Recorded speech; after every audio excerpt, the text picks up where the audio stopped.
Good evening, everyone. I want to thank Amy. I want to thank the candidates. Hold it up to your... Can you hear me? And I want to thank all of you for coming out tonight. It's very important that you are informed when you go into that booth on November 5th. My name is Kathy Horgan. I've lived in Red Bank for 20 years, and for 12 of those years, I have served on the Borough Council. I am seeking my 5th three-year term, and I've noticed Red Bank has changed in that time.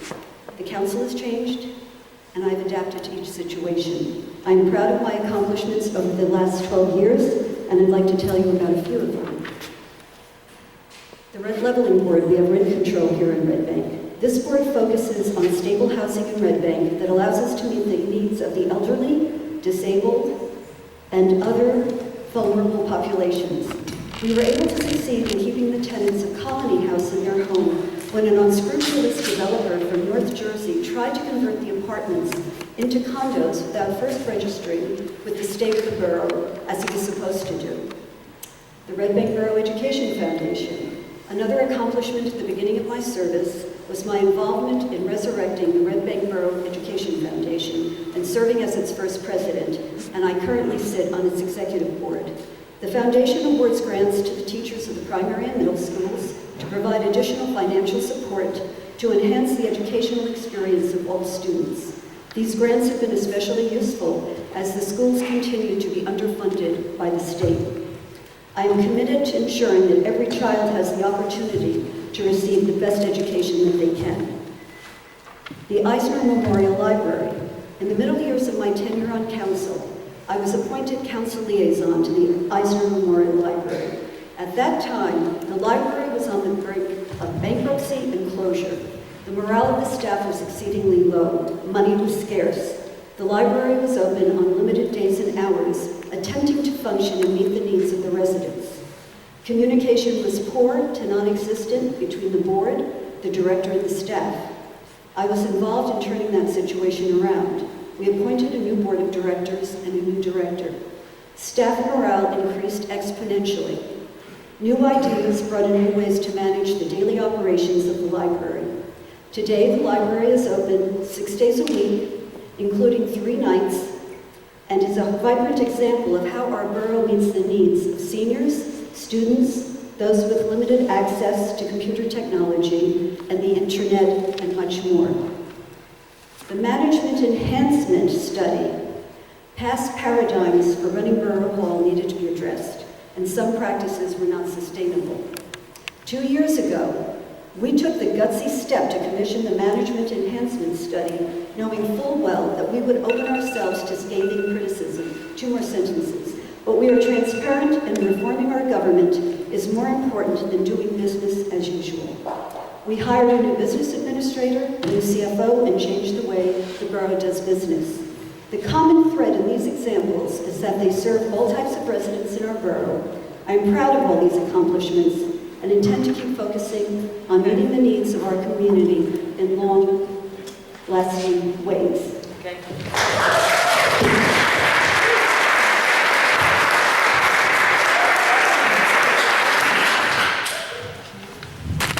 Good evening. Thanks to everyone for coming. I want to tell you how much I admire everyone for coming out on a night like this. I love Red Bank too. That's why I'm running, so I appreciate your presence here. I'd like to say hello to Eric, who I've played basketball with over the years in some big battles in the paint. I would like to say hello to my parents and my fiancée Liza for their support. And even though my fiancée Liza is a registered Democrat, she's been a great asset knocking on doors and helping explain my bipartisan message. My name is Jonathan Maciel Penny. I'm an attorney. I live with Liza and my dog Baron in a condo on Prospect Avenue. We've been there since 2015. I'm originally from Lincroft. I've been there my whole life. My father has been a Riverview surgeon for about 30 years. So Red Bank has always been a part of my life. When Liza and I were looking to move into Red Bank, or were looking to move in together, Red Bank was the obvious choice. I would like to thank the Red Bank GOP for nominating me. I am the son of a Mexican immigrant. My fiancée is the daughter of a Turkish immigrant. And believe me when I tell you, I know how blessed we are to have the opportunity to try to help the people of Red Bank. I'm so proud to be Red Bank's first ever Mexican-American council candidate. I think I will be uniquely placed to make a difference in this town. And this town, for all of its beauty, does have its problems. In fact, there's a 48-page management enhancement report which very clearly lays out all the issues that Red Bank needs to address. Many of these issues and problems were created by my opponents here today. My opponents have served a combined 15 years on the council, and in that time, council mismanagement has led to the poor state of the municipal government. When I'm on council, I will use my intellect as an attorney, my energy, and my passion for Red Bank to make it a better place. On the very first page of the management enhancement report, we have some selected quotes. "We can't continue the way we are. We have been sliding downhill for years now with too many divided responsibilities for too long, and then just plain neglect. Meetings have no purpose here or takeaways or game plans. There's no goal setting in staff meetings. Our facilities are a disaster. We are all out of sync. I don't know what the goals and objectives of the mayor and council are. Important issues here have been ignored for much too long." We all paid for this report. And when Allison and I are on council, we're going to use this as a guide to clean up the mess that has been made. And I hope on November 5th you will give us the opportunity. Thank you.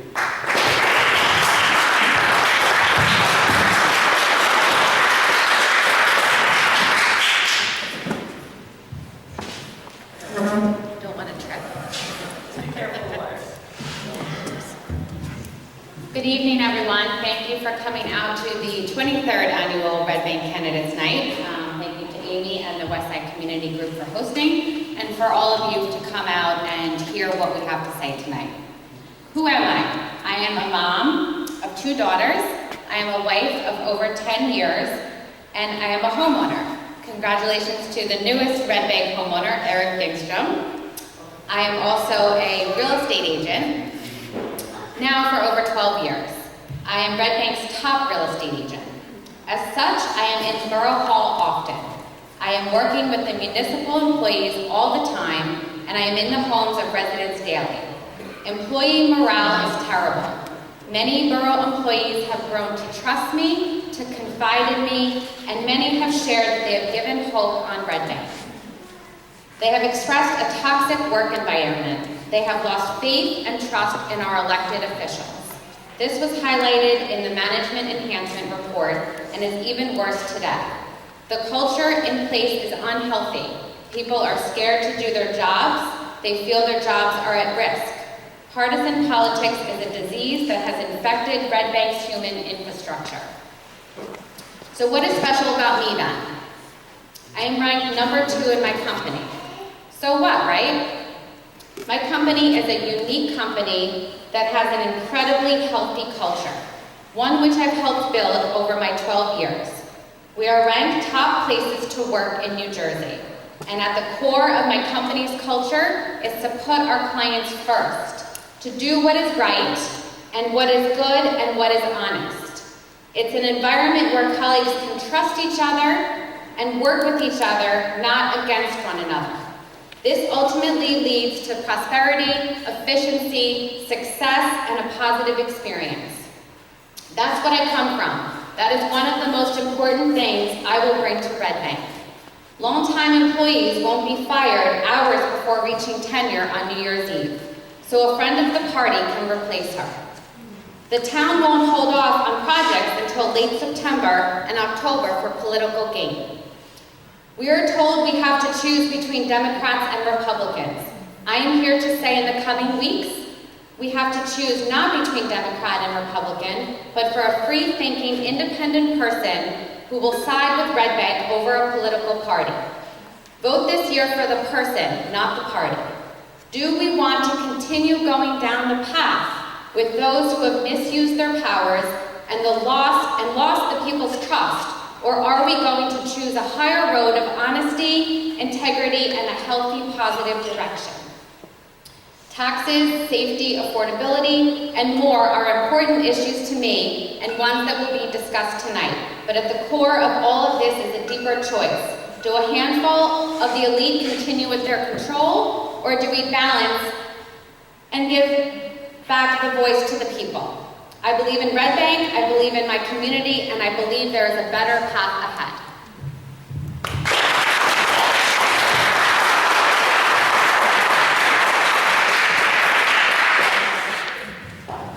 Good evening, everyone. I'd like to thank Amy for setting this up, and I want to thank everybody for being here tonight and everybody watching on social media. Tonight's a great event for you guys to get to know your elected officials. I'm Eric Gingstrom. I've lived in Red Bank for the past 7 years. I've been on the council for the last 3 years, and this year I was actually selected to be the council president.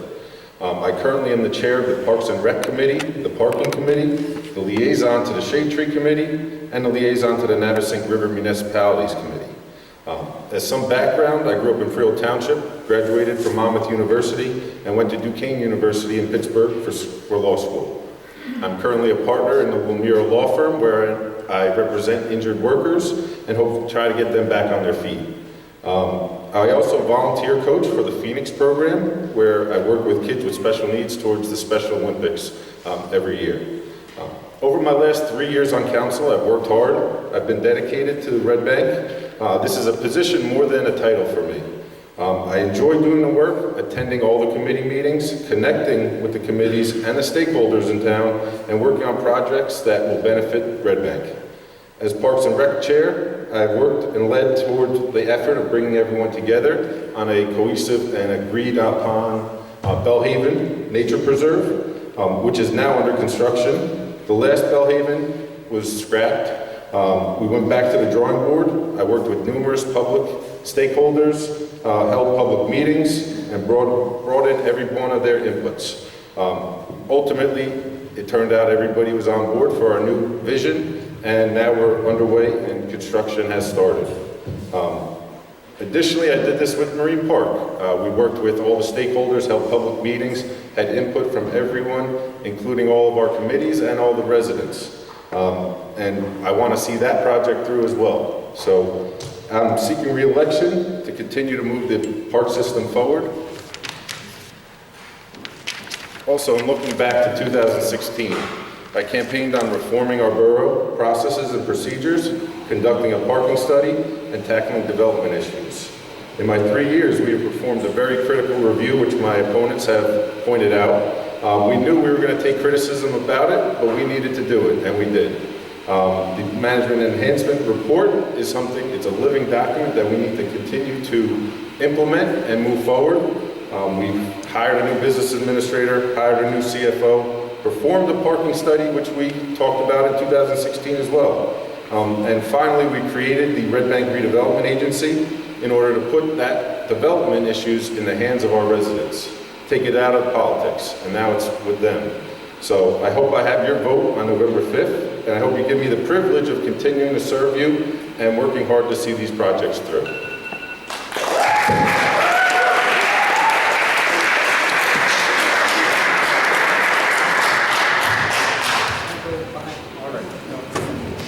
All right, so great, thank you for everyone keeping pretty close to time there. So for people who came in a little bit late, I just want to explain what this section of the agenda is. But before I do that, I just want to make sure nobody is parked in a numbered parking spot inside the parking lot here. You're parked on the street or in a visitor spot, is that correct? Yes. Otherwise, someone will come in very angry. Okay, so now let me just review. This is the part of question and answer. We take about an hour of time to do this. So what I ask you to do, I'm going to sweep back and forth across. So don't worry if I sweep past you and you haven't thought of a question, I will come back. But please ask a question, don't make a speech, ask one question. Try and be succinct, and I ask the candidates to be as succinct as they can be. And we can allow some banter here and a little back and forth, but it's my discretion to do that. And I will cut off people in the audience, and I will cut off people here at the table. The other is that no elected officials or party chairs are allowed to ask questions. You have access to candidates, all the time. We really want people from the public to ask the questions. If you could figure out what you need to do to get a question asked. I'm not going to explain it to you, okay? So please, no elected officials and no party chairs, okay? So So I'm just going to start over here, and I'm going to start sweeping across. If you have a question, please stand up, say your name, and say what street you're on, just so we have a sense of where you're from. Are there any questions over here by the pool table? Not yet? Okay. Any questions in this section here? Go ahead, stand up if you would, and speak loudly for people. So my name is Kay Steinberg. I live on Locust Avenue, and as a taxpayer in Red Bank, Eric, this question's for you. I really want to understand how in 2017, Red Bank applied for a county grant for Bellhaven and was denied. And yet we went ahead and we're 350 into this project. I see my taxes go up, I see a nature preserve destroyed, and today I see a massive political sign in front of Bellhaven with all the council mayor's name on it. Oops, sorry, I meant to turn this up. How do you justify spending $300,000 on a park when there's two parks within 250 yards of that park? My Marine Park looks like a mess. Okay, so for people who might not have heard the question was, how are we moving forward with Bellhaven? We lost some potential funding for Bellhaven, and we have other parks like Marine Park that is not in good shape. And it's directed to Eric. All right, thank you for your question. I can justify that because the residents on the west side, which I was until today, need a park. The kids are playing in the middle of the street, the condos and the townhomes right next to it. All right, can I answer, please? Thanks. We needed a park on the west side. We're working towards that along with Sunset Park, and this was the first step in our park system on the west side. We do have parks at Johnny Jazz and at the primary school, but this is going to provide a preserve for nature and preserve their ability to be down there. It's public access from the primary school.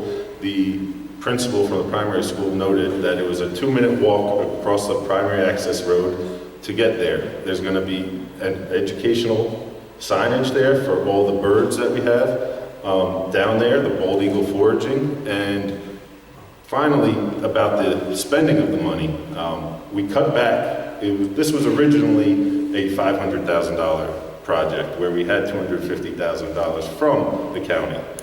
In 2015, before I was in council, the Republican council gave back that money and scrapped the prior idea. So we wanted to move forward with it. We thought it's a good idea to have that park there, but we needed to continue, so we toned it down. We were going to spend $250,000 on it, and we've applied for a grant from Green Acres for $100,000 as well. So we don't know if we're getting that yet, but that application is in, and hopefully we get that. And that's what really has delayed the project.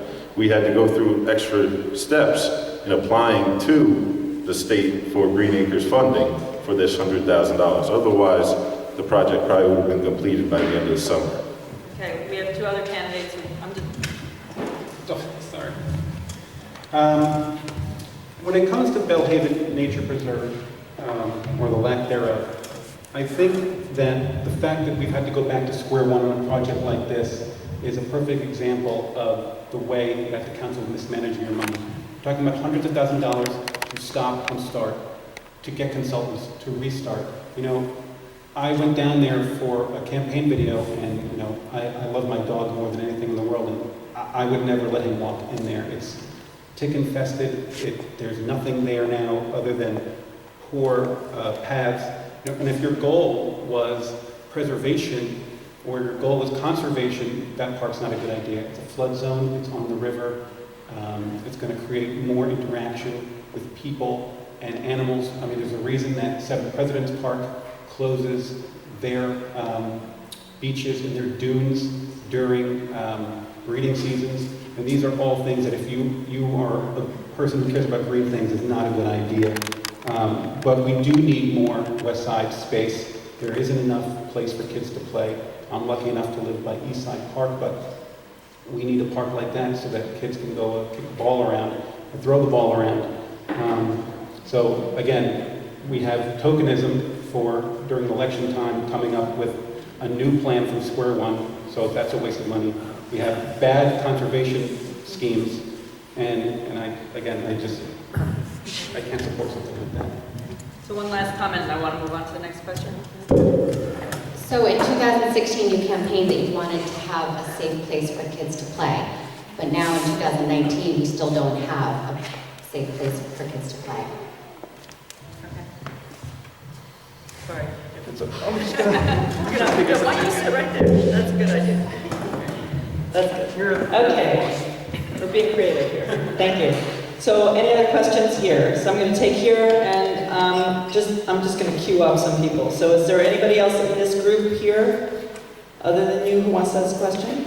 Who over here would like to, in this middle section, would like to ask a question? Anybody here? Not yet? Is there anybody over in this way? Okay, so you're next, and then you. Okay, go ahead. Hi, I'm Tamara Kramer. I live on Locust Avenue. This would be for Allison and Jonathan. I'm seeing a lot of, and I noticed on a lot of the multimedia pages, there's concern of children's safety going to primary school, going across Shrewsbury, and now you're adding Bellhaven, which is going to be also with kids down there, and I have personally seen cars flying. They don't stop for the crosswalks. I don't think they even see the crosswalks, actually. I've spoken to different people about putting speed bumps, and then they say that those don't work. And, well, in my opinion, they do, because I slow down. So do you have a specific question? So, I'm sorry. That's okay. My question for these two, since the council has already kind of let this fall flat, mostly that I'm aware of, how would you two address those concerns? Because I think they're very valuable concerns for the Okay, so west for side people in the area. back who might not have heard, the question is concerns about children's safety, in the streets, and cars going fast, and what would be their remedies for that? So I have spoken on this topic passionately at many council meetings in the last, I would say, 16 months. I am not heard, I am not listened to, and the fact is Shrewsbury Avenue is a very dangerous road where people do not stop, where kids do have to cross to get to the school, and I've asked for police enforcement, I've asked for the council to meet me, I even said I would bring coffee. Nobody showed up after my 3 attempts to get them to come and witness what I see every day taking my children to school. There are crosswalks that are either faded or gone. You can look at these pictures after. I brought these pictures to the council's attention, and again, they are not listening and they are not taking action. When I am on council, I will take action and I will listen to the residents' concerns. I just want to say that this issue has been one of Allison's passions, and I defer to her knowledge as a devout West Side mother. And I just want to take this, I'm not going to speak about that because she's so on point there. I just want to add briefly that you mentioned my opening comments that I'm very proud to run with Allison. She's a true investor in the West Side. She's raising her family on the West Side. And I couldn't be more proud to call her a friend these past few months. And Anybody else want to make a comment? Sure. Yes, perhaps you aren't aware that we have received from the New Jersey Department of Transportation $1 million grant for Shrewsbury, and that will be going into effect very soon. Let me finish, please. We also have a $100,000 grant from NJDOT for the train station. Specifically for pedestrian safety precautions and that. So to say that we're not doing anything is not true. And because neither of you have ever served in the government, it takes a while to get things done. It's not a corporation where you can do something like that. You have to do specs, you have to apply, you have to go out to bid, you have to wait for responses from the state or wherever, Green Acres, whatever it is. And you will find, if you are elected, fast as you would like to. This is the reality. This is the reality of being in government. So I just want to tell you and get you straight on this, that we have been working on this for a long time. So it is not true that we are not concerned about pedestrian safety, that we're not concerned about our students, that we are not concerned about people on bicycles, but I am concerned about drivers who do not respect the crosswalks, and I've seen this lots of times. But we are working very hard towards it. So I just want to set the record straight here. So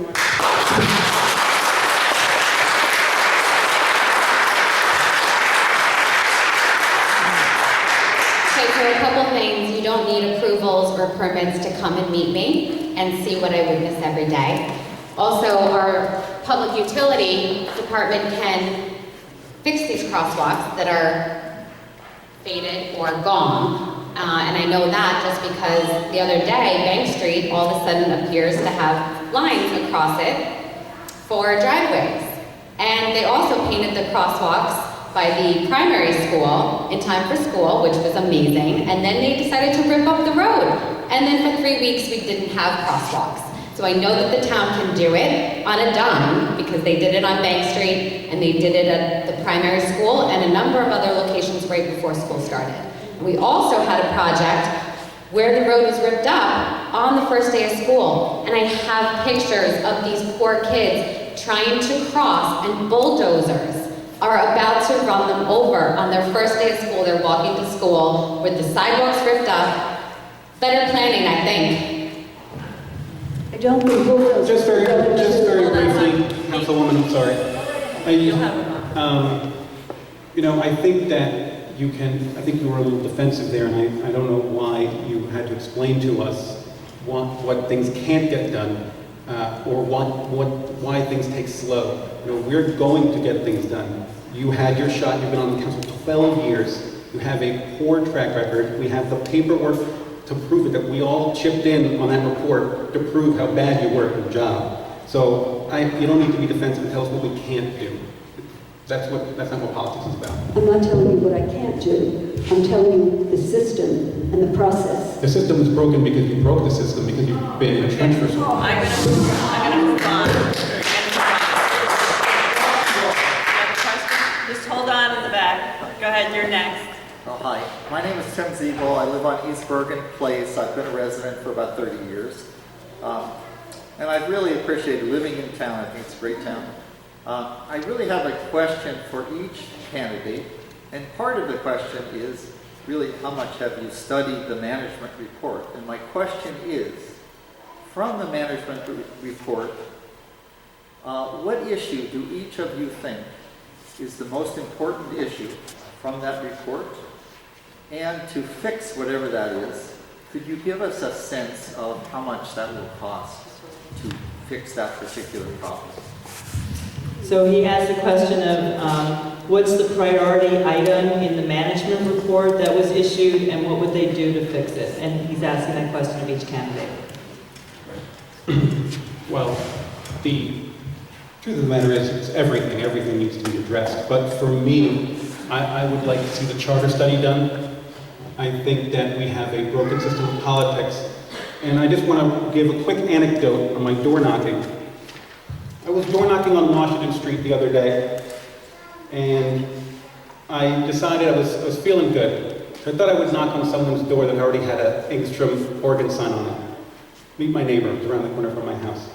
And I met a lovely woman who opened the door, and I said to her, what are your issues? Do you feel that the West Side's treated second-class citizens? And she said, yes, absolutely, we really need to help out that community. And I said to them, what do you think about the fact that the Red Bank Council has gone past Hispanic Heritage Month without acknowledging... Excuse me, you have to answer the question. I am answering the question. Okay. I'm answering the question. Okay. I didn't know you were getting to it, so I'm just trying to speed us along here. Thank you.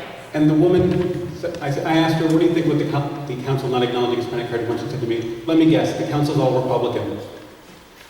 And this is a woman who has an organ Engstrom sign, which means that my candidates didn't even have decency to introduce themselves and explain to them their platform. This is why politics is broken in this country. I would like to do a charter study to possibly explore the idea of bipartisan elections or nonpartisan elections or some other form of charter that has not yet been accomplished. Because right now, our candidates hide behind their deed and they don't get anything done.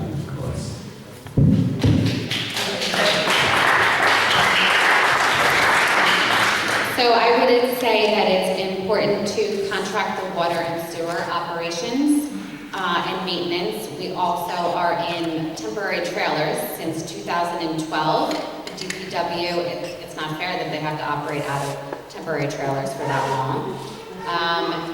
Most of you probably don't know, but our water contains lead. And for about 10 to 15 years, Kathy may know, that the results have been completely skewed to either businesses, the east side of town, or properties that were not on the 61 properties that were supposed to be included. 2 properties were on the west side of town, so it skewed the results. The Department of Environmental Protection got involved and did not give any violations like they should have.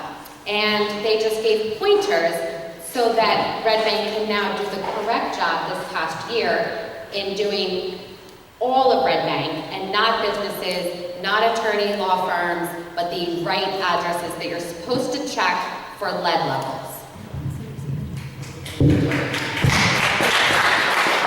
I'd just like to respond to your accusation that there's lead in the water.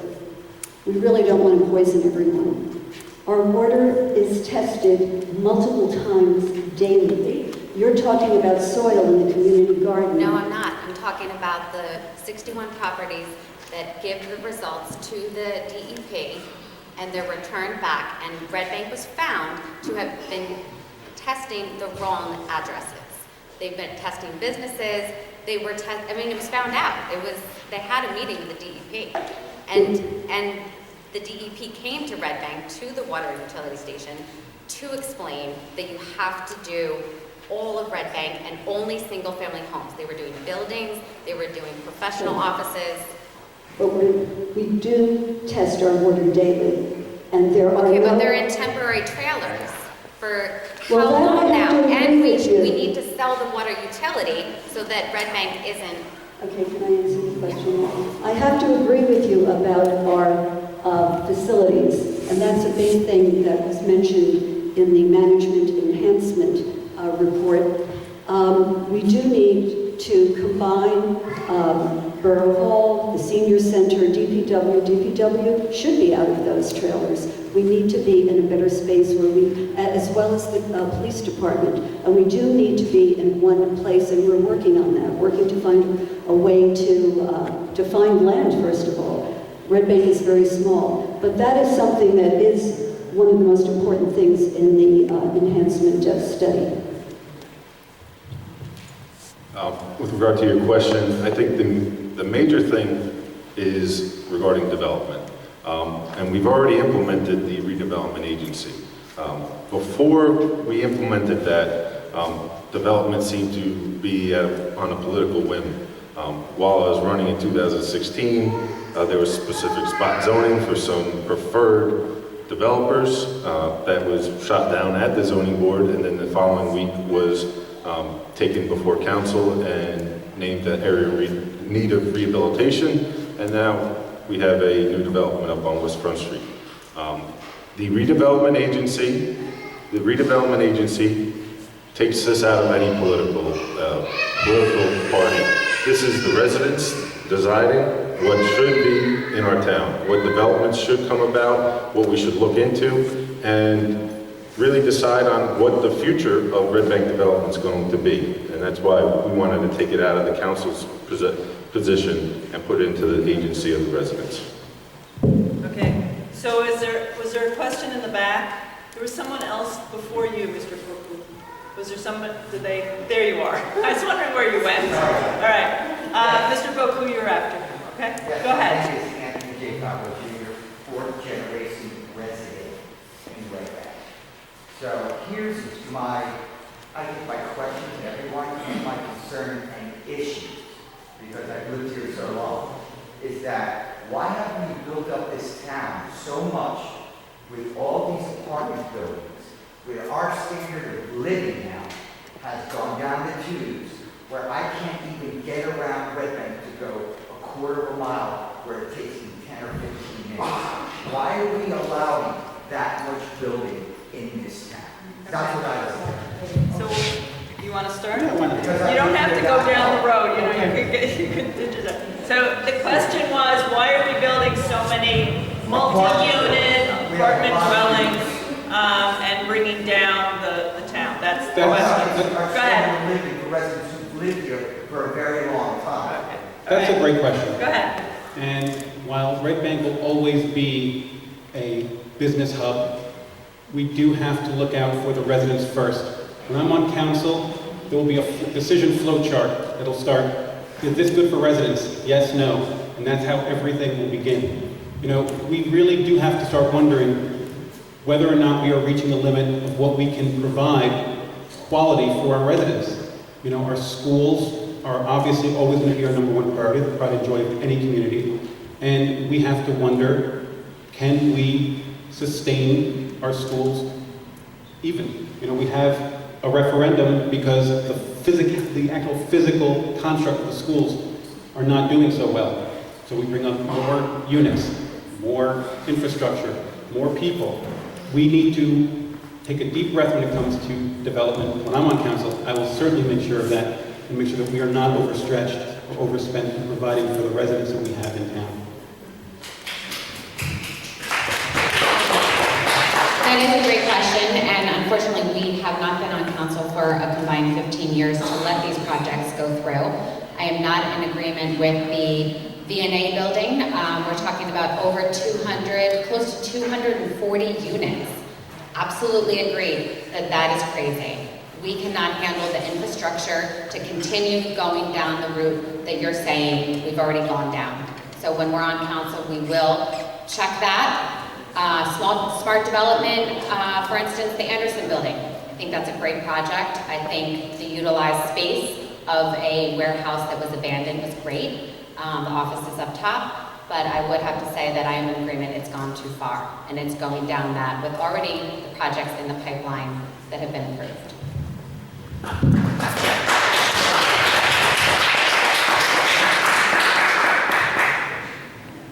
Red Bank is not the Red Bank it was 40 years ago. Things change, the world changes.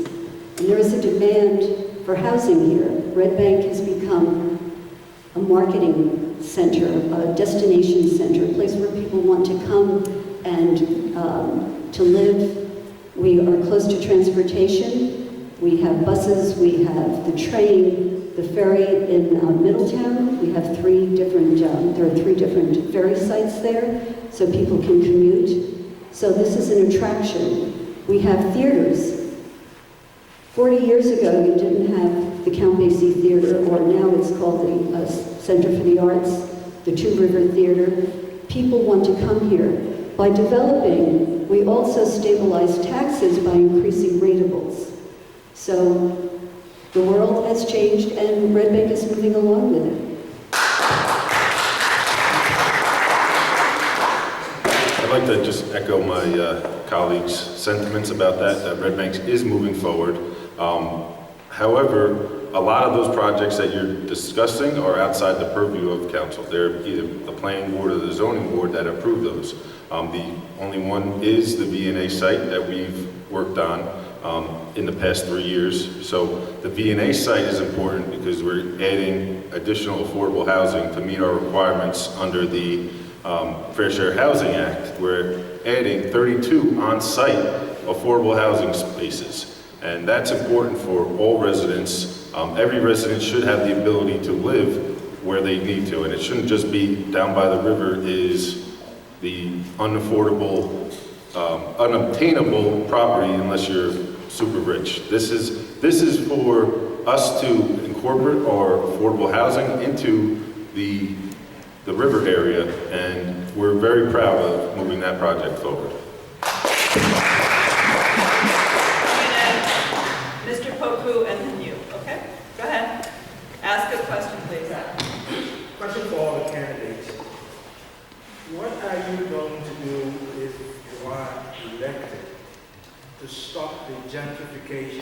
that's going on in Red Bank. When you look around, this is the west side. And a meeting like this, there used to be a lot of black folks here. You can probably count black folks here on one hand. Hispanics are not here. When all those black folks and forces are gone, it's going to be next for seniors, and then this place is only going to be for rich people. What would you do to kind of put a stop to gentrification so it doesn't become like Kiev Village or Asbury Park and all that? And eventually, Ben Forrest, myself, and those who have lived here are not going to be able to afford to live. All right. So for people who didn't hear, the question was, what are the candidates going to do to address gentrification with a particular emphasis on the west side and how people of color have been forced out of the neighborhood because of the cost of the neighborhood? I'm very glad you asked that question, and that's a great question. You know, I grew up, you may remember former Councilwoman Sharon Lee. You know, I grew up with her. She was a regular at family functions, and I remember her stories of the proud African American community that has always been here in Red Bank. Now, I have some statistics here. In 1990, the African American population here in town was 26%. In 2000, it was 20%. In 2010, it was 12%. And I'm presuming it's going to be single digits in the 2020 census. You have a council that has mismanaged this town so drastically that it has chased the African American population out of town. I think it's a tragedy. I mean, when you use Count Basie and Count Basie's name as the center of attraction of Red Bank, you know, you would think that a wonderful African American population has come with that. A lot of that is property taxes. You know, West Red Bank for a long time was a place where African Americans were homeowners, and you know, we know how bad they are with money. And property taxes go up, and they go up, and they go up, and people get pushed out, and the area gets gentrified. It's really that simple. Anybody have a response? Yeah. Perhaps we should be careful about realtors coming in and gentrifying the west side. I mean, that's one of the issues as well. I think that that's really inappropriate to take a woman who is actually invested in them. You guys like to ignore the west side and use it to drum up your base. No, I understand you can drum. I'm sorry, I really like Allison. Allison's a woman who has decided to raise her family in the west side and is actually engaged in the west side. You two, not so much. You two like to use it to drum up those at election time, and you ignore it. You know, I go door knocking on the west side. They complain about simple things like lights, or they get ticketed too much. You know, these are things that should not happen. And, sorry, Allison, defend yourself. Did you want to say something? No, that's okay. I would like to discuss that. So I did not approve Rivers Edge townhouses. I did not approve the house that went up on Bridge Avenue by Roger Mumford, or the brownstones at Red Bank. I'm simply making a living. I'm making a living. If I don't sell a house, I can't feed my family.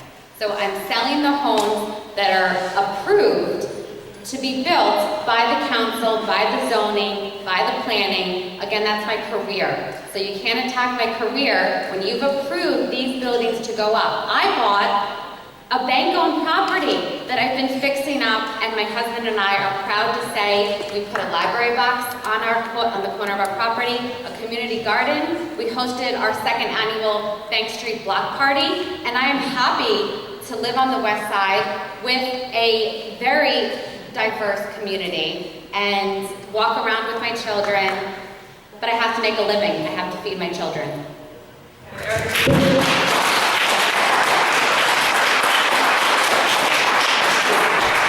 So unfortunately, gentrification is something that's very tough to control from a council. I mean, it's the private property owners have a lot to say with who they sell to and what they sell and what corporations they sell to if they're redoing their property. So for your issue, it's going to be very tough for us to combat that, other than increasing our affordable housing, which we need to do. We have to provide affordable housing for our residents, and so everybody can live in Red Bank and afford to live in Red Bank. So that's pretty much. So I'm going to move on to the next question. So you had a question? I had a different question, and now You can change your question. You're up. You're ready. Whatever you want your question to be, you can ask your question. Okay, sorry. With this gentleman saying about gentrification, it's not that thing in the big picture, because literally that means people are caring about where they're living, and that's very important. And the West, because I live on the West Side, the West Side, 100 years ago, my house was, now it's going to be 100 years old, but it was white. Hey, I said a word that nobody wants to hear, but it was, European people that were living, and they were the people that were the lower, whatever. Do you have a question to ask? I'm saying, okay. Okay. But, no, because when somebody says gentrification, I'm saying the houses that were built 120 years ago were people that were white. And then they were working class people. Midtown was working class. We were a hub, going back to that reality. Now, we've changed over many, many times. So what is your question, please? I mean, because Well, there are... my question is, why is it an issue that people have a question like, oh, I'm being displaced? Okay. Because I bought my house on Shrewsbury Avenue.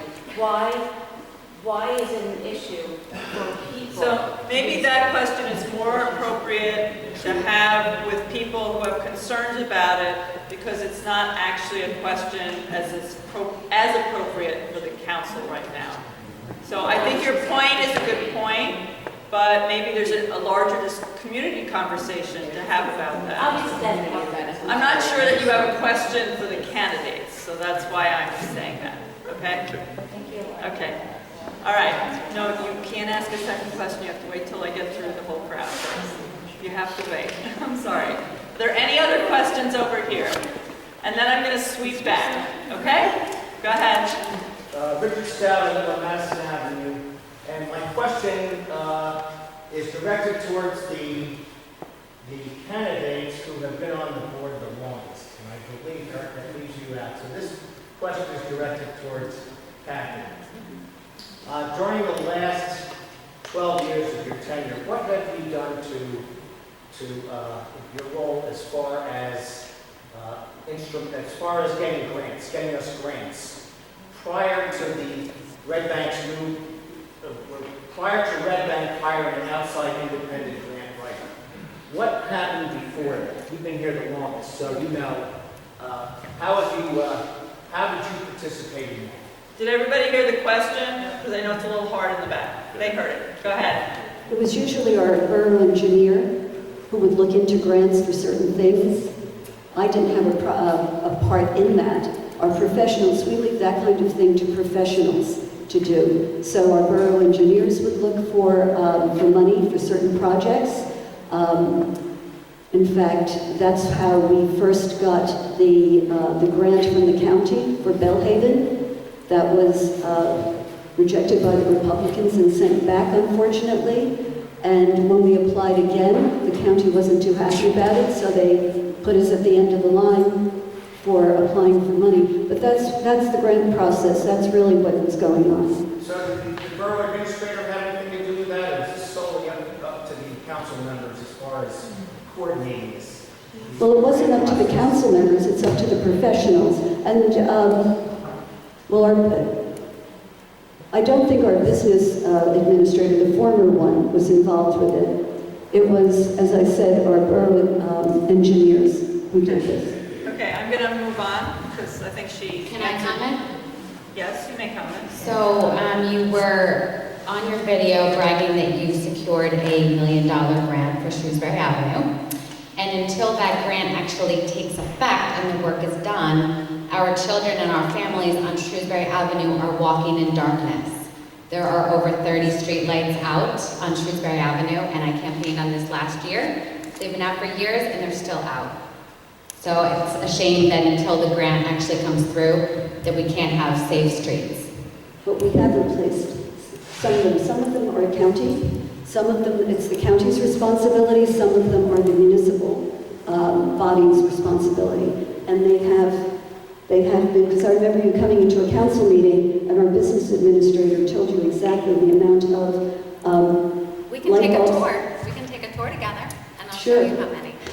But Okay. anyway, that's, So some of Shrewsbury Avenue is county versus municipal. municipal. The, So we're the gonna- street lights I'm talking about are Right. for town. Okay. So, any more questions over here? So in the back, are there, I'm not ignoring you back there. There are questions in the back? Yes. If you could stand up. Thank you. Kate Overton, Jacob Avenue. This is for Allison. Last week you got my door. I have a sign for Brandon Nystrom, and I took some time to think about our conversation. And I'm trying to get in contact with your library master. So you called for nonpartisan elections, called for the charter study, and you said at my door that you wanted to unify Red Bank, that you wanted one Red Bank, to use your term. You've also charged in some of your promotions local elections being tied to national politics only. Yet you run as a Republican. And that part on a national level I find tied to exclusion.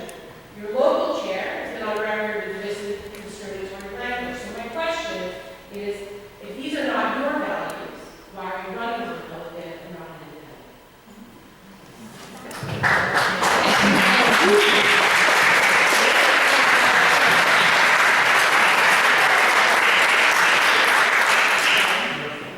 So Michael Clancy is not my running mate this year. Jonathan Maciel Penny is my running mate this year.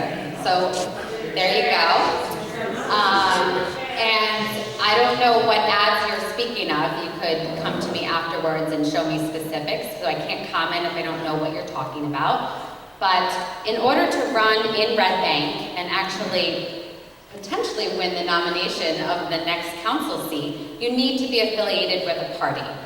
To have the backing, you need to be affiliated with a party. I am an independent, free thinker that will work hard for Red Bank and do what's best for the people, not the party. And I have to say, with these October promises, it kind of, it's a little bit fishy that all of these projects come through, we're groundbreaking, we're ordering pedestrian lights, when somebody was killed 3 or 4 years ago, and now we're suddenly doing those flashing lights 3 or 4 years later.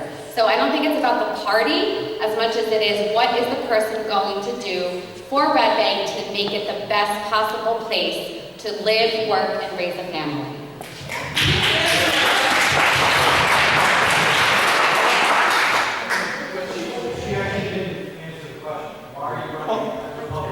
She did say why. She said because it was the best way to get a nomination. Look, sir. She did give an explanation. She did. She did say that she thought the only way for her to run was as a party. No, So you may make a comment now. No, I'm going to answer and tell you why. Go ahead. Tell you, all right? Have you ever heard of the mantra, think global, act local, right? That's what we're trying to do here. And I'll give you an example. You know, I want to speak a little, I'll speak very honestly and candidly here. Yesterday at the Red Bank Council meeting, monthly meeting, I lost my temper a little bit, but I am not sorry. I lost my temper because the Red Bank Borough Council yesterday made a proclamation to acknowledge Hispanic Heritage Month. Now, you may think, well, that's not a big deal. Who gives about Hispanic Heritage Month? Well, the funny thing is that they made the proclamation 2 weeks after Hispanic Heritage Month had ended. And we have a population here that is 1/3 Hispanic, maybe a little more. And, you know, it's one thing to make token gestures. It's another thing to actually want to do something to integrate Red Bank and bring Red Bank together. You know, there's never been an acknowledgement of Hispanic Heritage Month until this year when I pushed the council to acknowledge it. There's never been a Cinco de Mayo celebration, despite the fact that virtually everybody in this town... Would you let me finish, sir? Hold it. Just hold it. Okay. He has the right to say what You know, I'm up here trying to make a change, and you're back there yelling at me. So who's trying to do more here, okay? So let me explain. We have a population here that has heritage from Puebla. They've never acknowledged celebrating that holiday, okay? So what I want to say is, you know, when you walk into the Borough Hall, there's a sign that says, no hate at home. But it's not enough not to hate. You have to love and you have to lead. My opponents are not leaders. They're not Democrats. They're opportunists.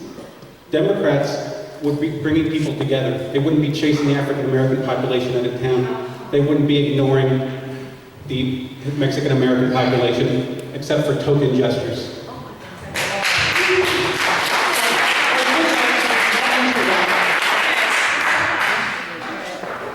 So go ahead, you can respond, and then I'm going to move on to another question. Okay. To say that we have never been involved with the Latino community here is really outrageous. I'd like to know where you were when we had rallies.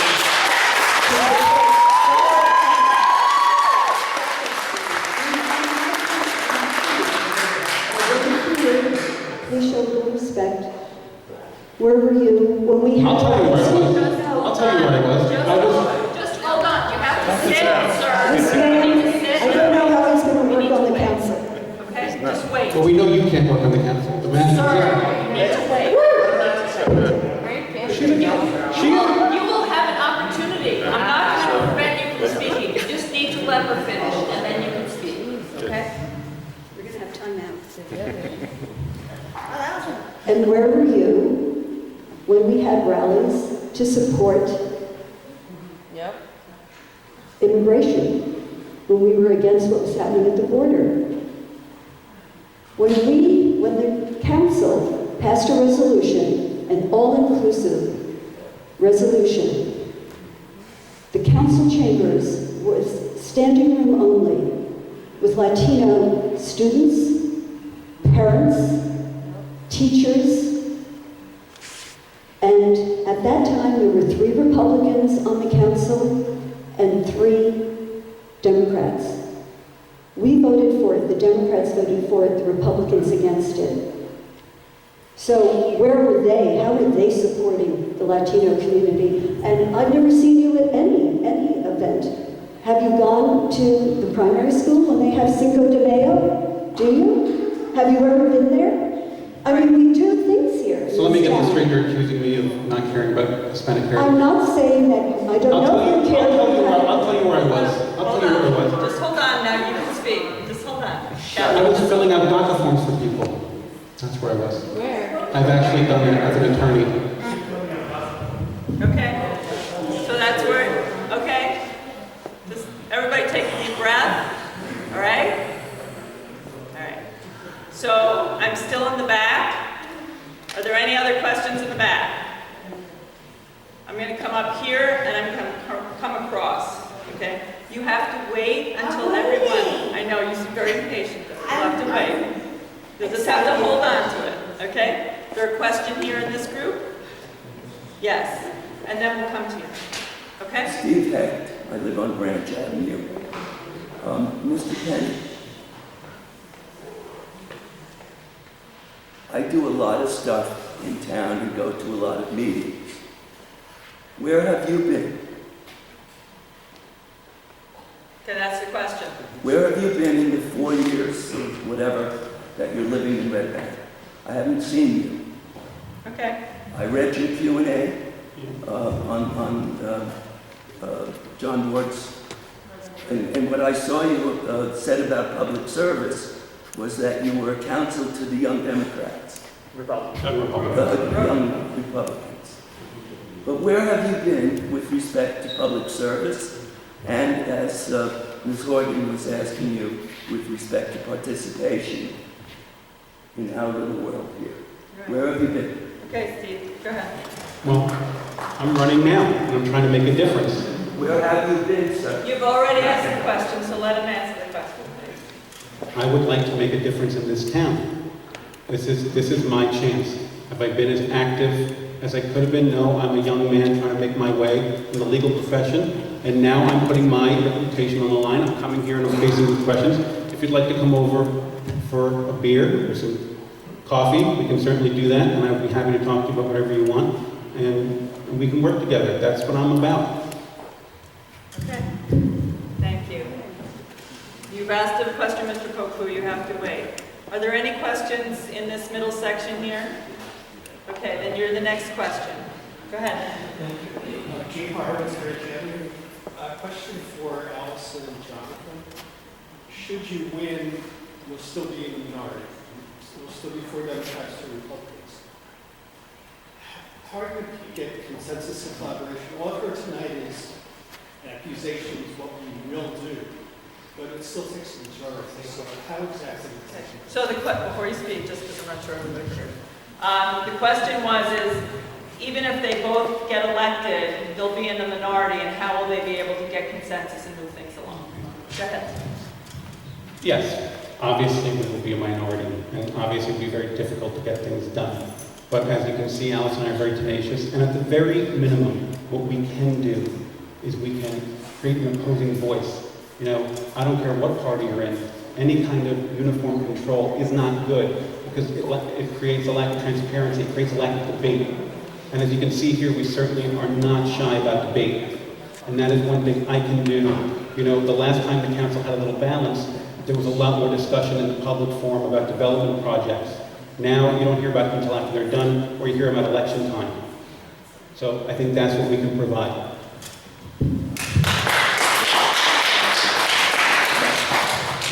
So I would say the same. I would say that I'm a realtor, so I am constantly negotiating. I am constantly speaking to clients, attorneys, what have you. I'm a very successful agent at my career, and I think that I can take that leap. And what it is it's what's best for Red Bank. So if we're met with, opposition, I feel that I have the skills to get them to work together as a team, as one team, and that's why nonpartisan would be great for Red Bank, because then there is no party affiliation. I'm not your enemy, I'm not a monster. I want what's best for Red Bank, and I'm hoping that when we get on council, the rest of the council members will see it the same way, that I'm not an enemy. I want what's best for Red Bank. We want what's best for Red Bank. Yes, so let's move that forward and not worry about the party affiliation. I'm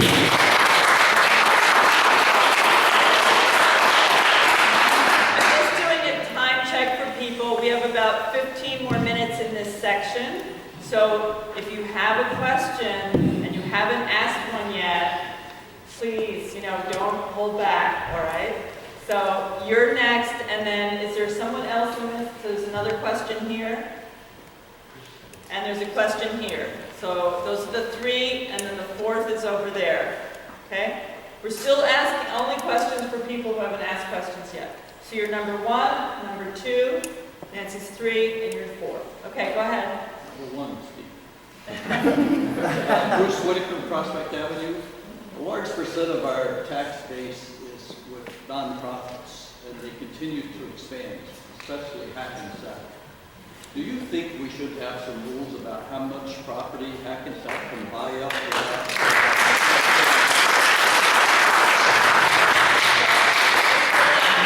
Did everybody hear the question? So the question was, we have a lot of nonprofits in Red Bank, and should particularly Hackensack Meridian be restricted on how much land they can buy off and in essence not pay taxes, right? So that was the question.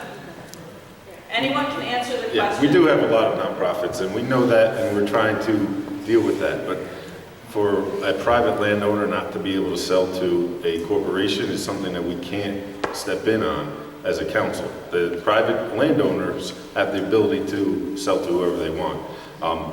In the contrary, we have filed a lawsuit against Hackensack Meridian to proclaim them as a for-profit organization, as we think they are. And they're a profit-making entity, so we're in the middle of litigation with them right now, and we're hoping to put those properties that they own and may purchase in the future onto the ratables, onto the tax rolls. That lawsuit, did you lose that lawsuit and then you were going to appeal it? No, it's still pending. It's still pending, okay. So I would agree that that does need to be addressed and that they have bought up way too much property. Okay, So you're number 2. Everybody, this is my first opportunity to actually ask the question. I've been in the hot seat and been restricted from asking questions in years past. This is an issue that I'm really passionate about. It's come up a couple different times. Catherine called management was more gutsy. I agree, it was gutsy move. Eric, you said something like that. We have to keep moving forward. My question is, why aren't you doing the first checkbox, which is the Charter Study Commission? What are you afraid of? Which is what? I'm sorry. The Charter Study Commission. Yeah. The first overall recommendation in that 48-page report was to designate a Charter Study Commission, which may find that the current form of government is sustainable, might be fine.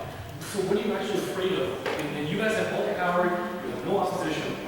What are you afraid of? I'm not afraid of anything. I don't think we're afraid of anything. There are some issues here. First of all, let me ask you, I know that you and Michael Whalen were proposing that, and you went out and tried to get signatures on a petition. I think you also put, pardon me? There's 2 ways to do that. Right, and you did it online, or you could go door to door. But you didn't get all those, you did not get all those signatures, because frankly, I don't think the town wants it. It will be, no, I don't think they do. I don't think they want it. Because if they did, then you would have had all the signatures. But also, if you have but a charter commission, if you change the system of government that we have, it's costly. It is very costly. There are many options to take into consideration.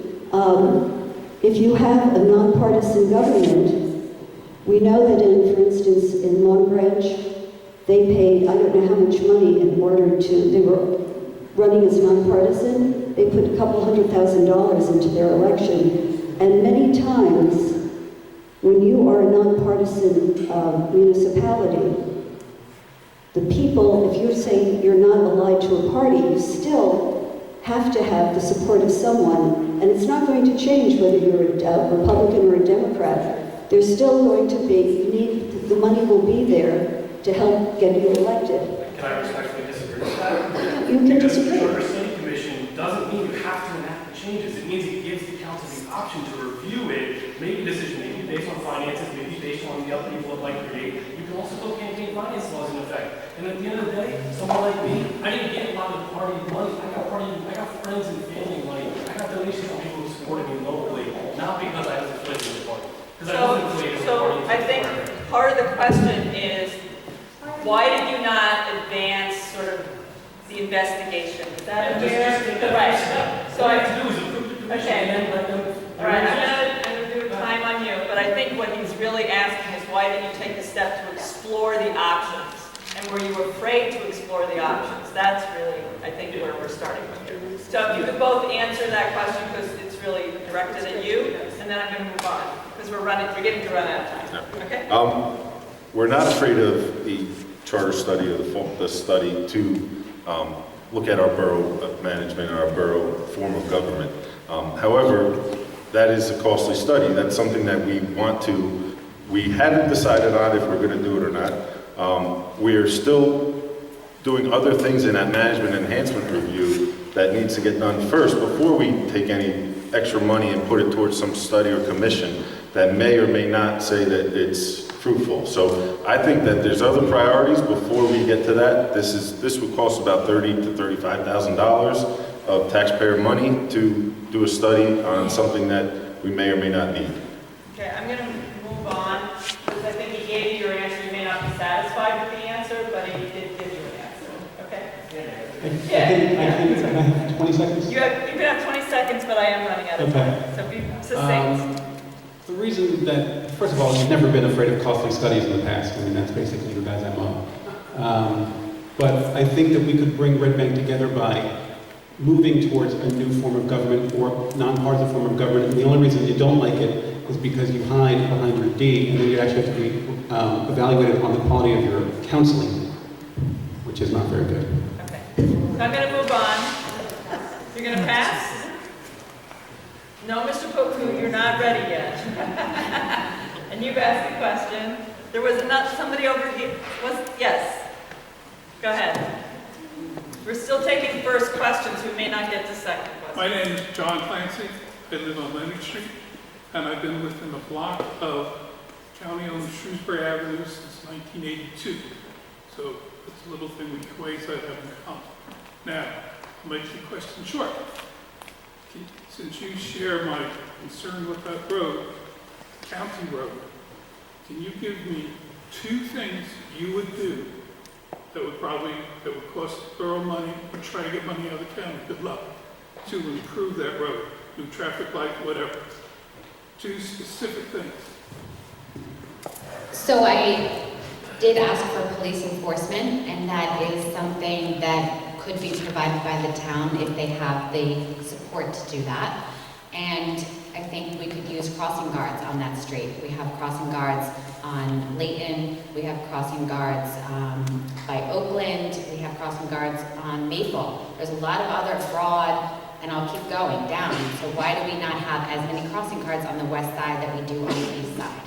I would absolutely reach out to the county. We have secured $1 million grant. I hope that that's outlined in that grant, that we can move forward and make it safer. And I don't know how long that will take, but I hope in the interim we can make some short changes that won't cost the taxpayers money. Okay?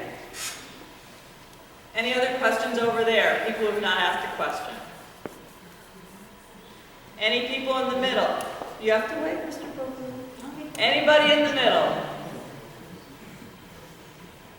Anybody in the back who's not asked a question, would like to ask a question? You cannot ask a question. Anybody here who's not asked a question yet who'd like to ask a question? Anybody along the side here? Everybody good? Okay, I know you've been waiting. So we have how many people who have already asked a question who want to ask another one? I know you do. I know you do. So there's 4 people. Okay? Please ask your question succinctly, and please answer succinctly because we're really kind of running up against the time. So you can put your hand down. I got you. 1, 2, 3, 4. Okay?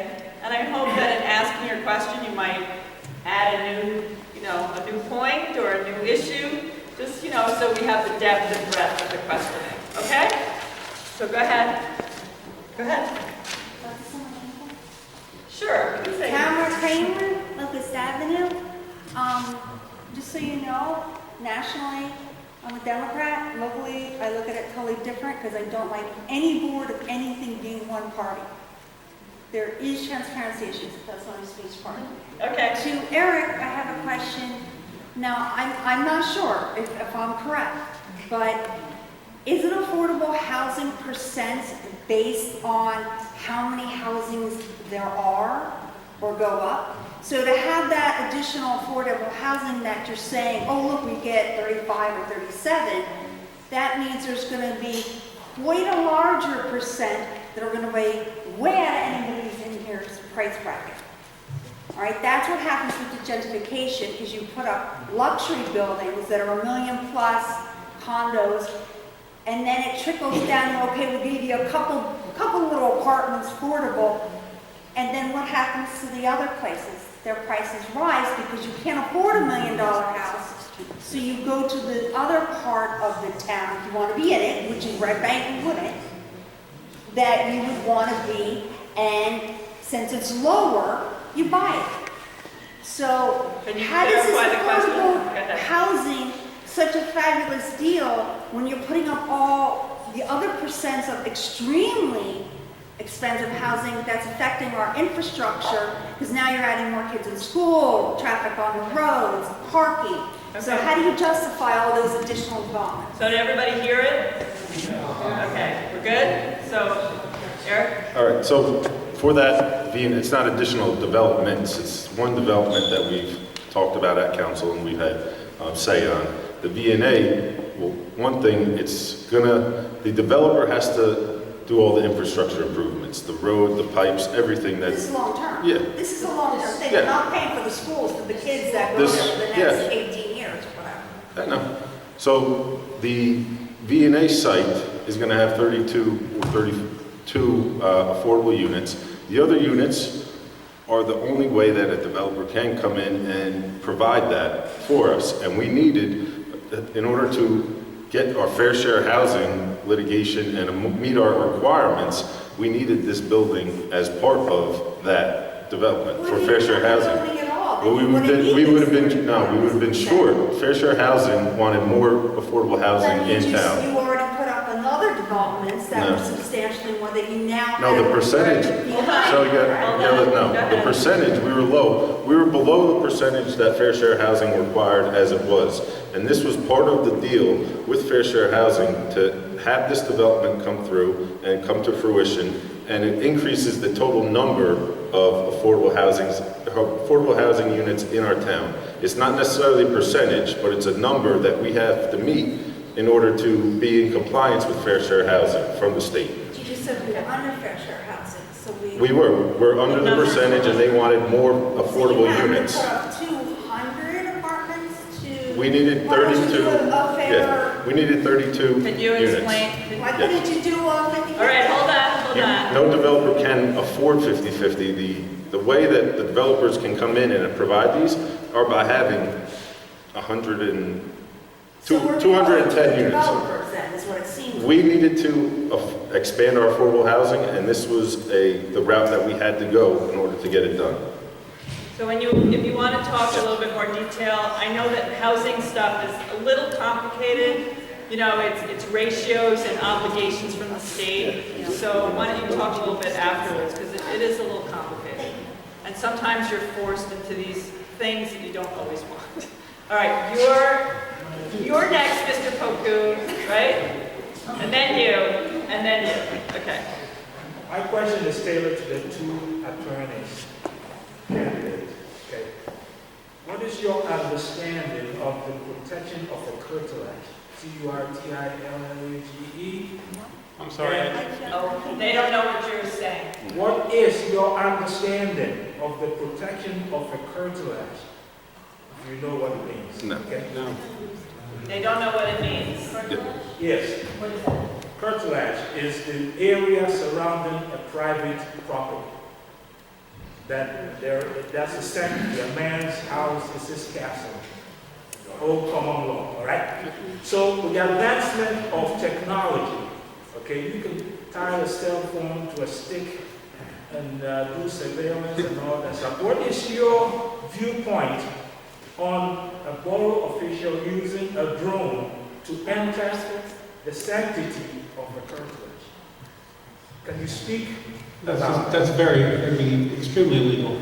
I know that when I worked in real estate law in New York City, air rights are taken very seriously.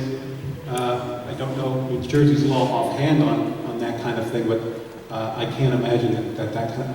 What is your ultimate goal for the question, sir? I'm sorry. What is your viewpoint on the invasion? But he wants to know what is it connected to. What is the Give bigger a issue? context to your question. The context is that as a secretary of the NAACP, I was approached by a family in Red Bank that said that drones were being flown over their house. You know, And they didn't like it. Looking in So they wanted to windows and bathrooms and all that. So you got a private plane flying. Yeah, I would advise him to call the police. Property, Yeah. and it's being done by a borough official. So basically, what is your viewpoint on that? And We understand, Mr. Poku. We understand now what you're saying. Yes, thank you for giving that clarification. That would be extremely illegal, and I would absolutely call the police if you saw something like that. Eric? I don't have any knowledge of any of our borough officials doing that, and frankly, I can't give you legal advice on it because I don't handle any landlord, tenant, or property cases. So, frankly, I can't just give you legal advice on something that I don't know. I'm not asking for legal. Right. What's your opinion? It was an opinion question, not a legal advice question. What's your opinion? My opinion is that you shouldn't have somebody spying on your property. You shouldn't, and I'm unaware of that happening. All right. So here's a question. The last question is here. If you could be succinct, that would be great. I have a question about technology also. It's 2020 almost, And can we use, any ideas from any candidate, how can we use technology in 2020 to make government more transparent, more responsive? I know Red Bank has a great website. I've used it to report, garbage on the street and water leaks, that kind of thing. Is there a way, and what ideas you might have, to use technology, social media? Maybe we could ask questions directly of a council member or whatever. Thank you. Absolutely. Did everybody hear the question? It was how to use technology, social media, other ways to make basically town hall more accessible and to be able to communicate, sort of engage in different kinds of ways. Speaking of technology, can we all give a round of a hand for Sue this morning for showing this to the world?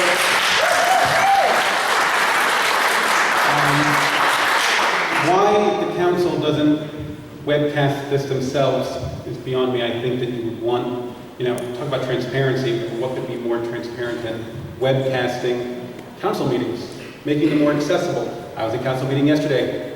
Unless there's some sort of ceremony at the beginning, which draws people, you're looking at 15 people, best case scenario at the meetings. You could also use things that are not so technological, like coffee and donuts, and try to engage people. It's a people business. I would also like to make sure that there's an interpreter at council meetings, that people whose language is not English as a first language can public comment. And I think we should also start summarizing. I think there should be published summarized minutes, because obviously there's a lot of legal jargon and numbering and lettering with the laws at these council meetings. So accessible government is absolutely key. Today's technology gives us the absolute perfect opportunity to do that. I'm glad you mentioned minutes. If I could just have a comment. Right now it's taking like 2 months or something to get the minutes from the council meetings. It would be great if we could have it faster. Thank you. So the comment was to get the minutes faster rather than taking 2 months. Does anybody else want to make a remark? Clerk is, she does several jobs and she tries to get them out as soon as she can, but I'll talk to her about it. Yeah. Go ahead, Allison, and then Eric. Actually, to your point, there's a lot of committees that don't even submit their meeting minutes online, and they should be. One example was Parks and Recreation. Tried to find that today, I couldn't find it. Eric, and then we'll move on. For the minutes, we have to approve them as a council. So the next council meeting, we have to vote on that after we review the minutes to make sure that they were taken correctly. So unfortunately, they're not, by law, they can't be published until we vote on that. Could you vote electronically? No, that would be a violation of the Sunshine Law. So, but I do agree with John. I think the borough should videotape and cast our council meetings. I mean, Sue does a great job, but we should do it as a borough, and we should allow more people who are getting home from work to see it and not have to come down to Borough Hall. Although coming down to Borough Hall is always a great idea, I would encourage, win or lose, I would encourage, again, I thank all of you for being here, and I would encourage all of you to go to more council meetings. And again, I'd like more bilingual assistance on council meetings as well. Okay. So we have the last question here, just before the closing 3 minutes. So my question actually comes back to a topic we talk a lot about, and said, please back there. So I actually believe Main Avenue is much more of a hazard even than Shrewsbury Avenue. We have children and adults walking everywhere. There are some simple fixes that I would ask that, you give your opinion on what you think of some of these. Maybe making Main Avenue a one-way street. Perhaps, I talked to parking, Eric, when I talked 2 years ago, we were running, I talked to the police. Perhaps it's time to remove those massive trailers off the street that have no cars attached to them with cones, talked to the borough administrator, and has narrowed the streets, and because they have these big things on the back that are the ramps, we cannot see children at all. You can't see adults. So is there a way to start to enforce some of the parking codes? You can't park more than 2 hours on Lakeland unless you have a sticker. There's no way you can have a sticker on the road. Is there a way to make Lakeland, to think about it, I'm not asking for the definitive solution, to make Lakeland a one-way street, to try to slow down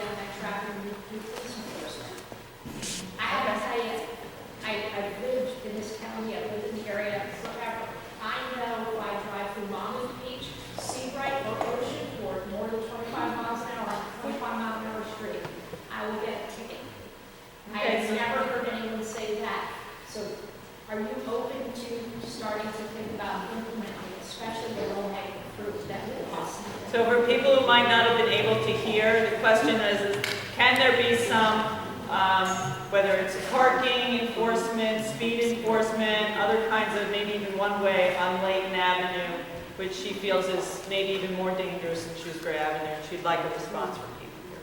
I would absolutely agree that that's a good thing to move forward and reevaluate. One of the recommendations that I made in one of my Q&As back to one of the newspaper outlets was exactly that. Having the commercial vehicles parked at all hours. Most of these trucks are coming back and they don't even own the business that they're driving the truck back to our town in. And it would not fly, I don't think, as much on the east side. I don't see commercial trailers like I do on the east side. And I also think that there should be a limited amount of time. If they don't own the vehicle, why are they bringing their boss's car back? It has no car attached to it, so it makes it worse when you can't see the trailer. You can't see the turn corner. Right. It absolutely needs to be addressed. Okay. Any other comments here on this question? Yes, well, I think for Layton Avenue, where I lived there for the last 3 years, we do need additional enforcement there. I think that's a good way to slow down traffic. I think our police officers are great, and they should be over there a little more just to make sure that that's just not a cut through the west side. We have a lot of residents that live there and cross that street daily, and we do need a little more enforcement, in my opinion. Making it more visible, because somebody's going to get hit by a car. I drive very slowly and I stop other cars and then go around. Right. Okay, any other comments? Because I want to move to our closes.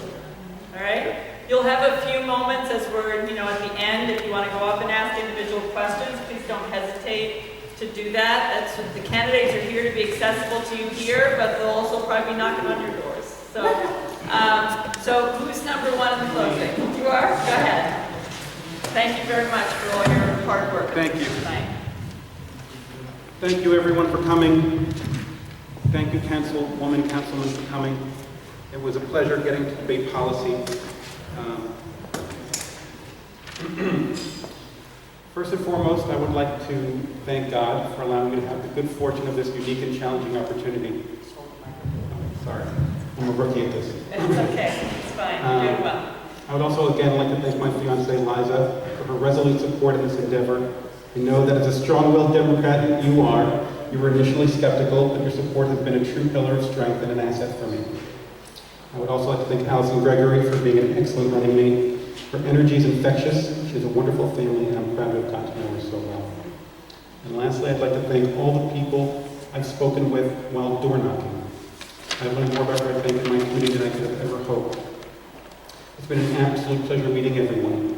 And I would like to add that I've been incredibly heartened by the conversations I've had with Red Bank residents while campaigning door to door. In this toxic political climate, I was expecting more hostility, but I have to say I've not really received any. These conversations and interactions have made me very hopeful and even more proud of our town than I had been when I started. Most everyone just wants what's best for Red Bank, as do I. I apologize if I came off, I'm sure my opponents will say that I came off a little angry, but that really is passion. I'm half Mexican, half Irish, so the temper is short. Dangerous combination. Yes, it is quite a combination. And you can come over and share my tequila and whiskey collection anytime, Councilwoman. I'd love to talk more. Meeting your fiancée. Yes, she's a wonderful. I'm sure you and her will have a lot in common. See, we can get along. See.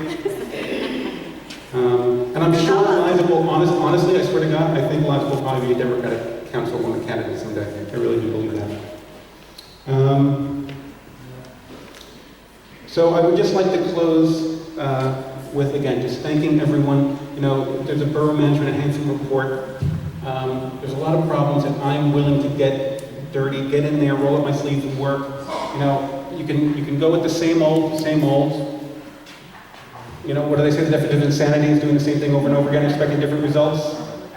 I mean, that's what this election is about. So on November 5th, if you want to fight for a better, more integrated Red Bank that will put people above politics, and you want to make history, vote Allison Gregory and Jonathan Marcel Penny for council.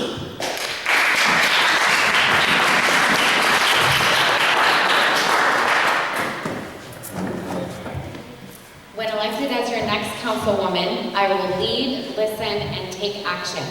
I will keep with all my promises and give residents and businesses back their voice. I never imagined I might find myself rerunning for Borough Council this year, but I am driven and I don't quit. Red Bank deserves better. I will focus on running our borough intelligently, efficiently, and effectively. I believe by doing so we can improve the quality of our life for all our residents, reduce the tax burden that's always being raised, and increase revenue so we have extra funds to support for our green space, our children, and our community. Lastly, on November 5th, think to yourself, you could elect my opponents who have left projects a mess, increase taxes year after year, or you can elect Allison Gregory and Jonathan Maciel-Penny, who will put the people of Red Bank first and fight for a better Red Bank. Thank you so much for agreeing to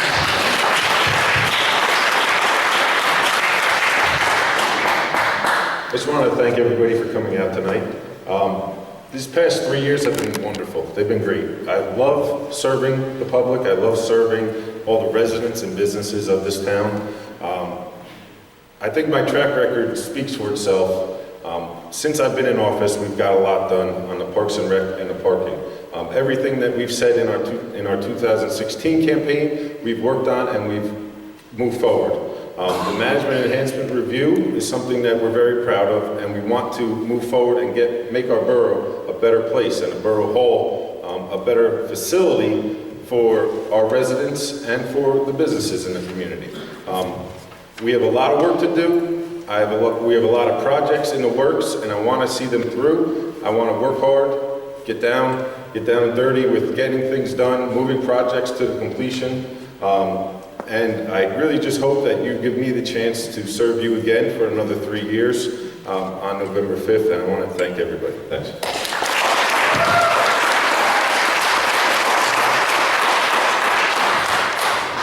He's the best running mate, and we get along very well. In my closing statement, I just want to say that our opponents frequently remark that there are no opposing views on the council, but nothing could be further from the truth. Take a deep look at the members of the council. We are diverse, and we are a reflection of our community. We're not a monolith, but individuals who value the town, its rich history, its fabric of diverse people, and promise. We are leaders who listen. We are leaders who are experienced. We are leaders who took the gutsy initiative 2 years ago to reform the way Red Bank does business. Experience and reform are the two most important takeaways tonight. On November 5th, if you want experienced policymakers who are reflecting change through reforming the way we do business in Red Bank, then vote Horgan and Newstrom for council. Thank you all for coming tonight. We really appreciate it.